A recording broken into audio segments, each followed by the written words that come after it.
Elections have all too often become hollow rituals across much of Africa. It has become theatre, grand performances staged to mimic democracy. In October, the streets of Cameroon and Ivory Coast filled with banners and ballot boxes, as if change were coming. Tens of thousands lined up to vote, their ink-stained fingers raised in fragile hope. International observers nodded approvingly. Cameras flashed. The ritual was complete. But behind the spectacle, the script was already written.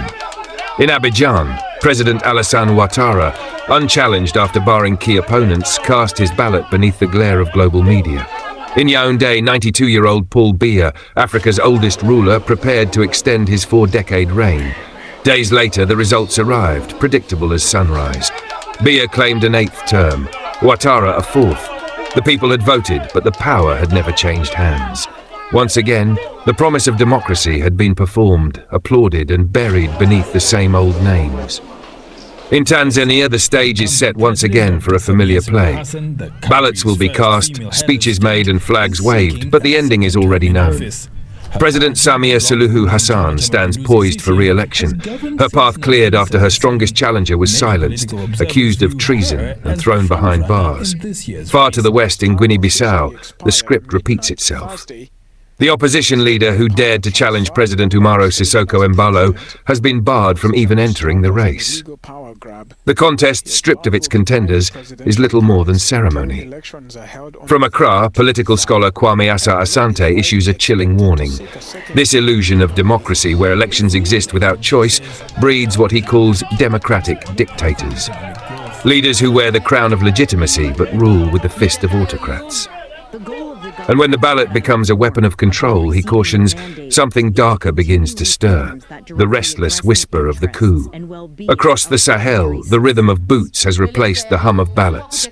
From Burkina Faso to Niger, generals rule where presidents once stood. And now, even Madagascar has joined the growing chorus of military takeovers. Africa's map is slowly being redrawn in khaki, yet amid the smoke and silence, flickers of hope still burn.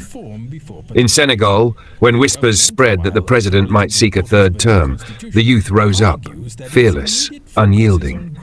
Streets filled with chants, fists raised high against the weight of power.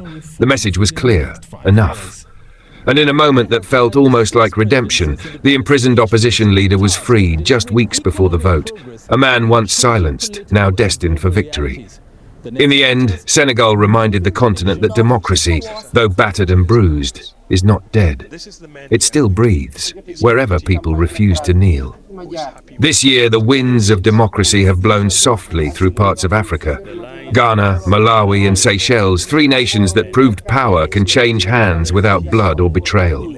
Their transitions were peaceful, their people hopeful. But elsewhere, the illusion persists. Across the continent, ballot boxes are polished, banners are raised, and leaders proclaim their faith in democracy, even as they run unopposed. These no-contest elections, though not unique to Africa, have become a convenient masquerade. They offer rulers a gleaming mask of legitimacy to wear before the watching world. For citizens, however, the show feels hollow. Votes are cast, counted and celebrated, yet nothing truly changes. Each election becomes a costly ritual, a box checked for appearances, not accountability.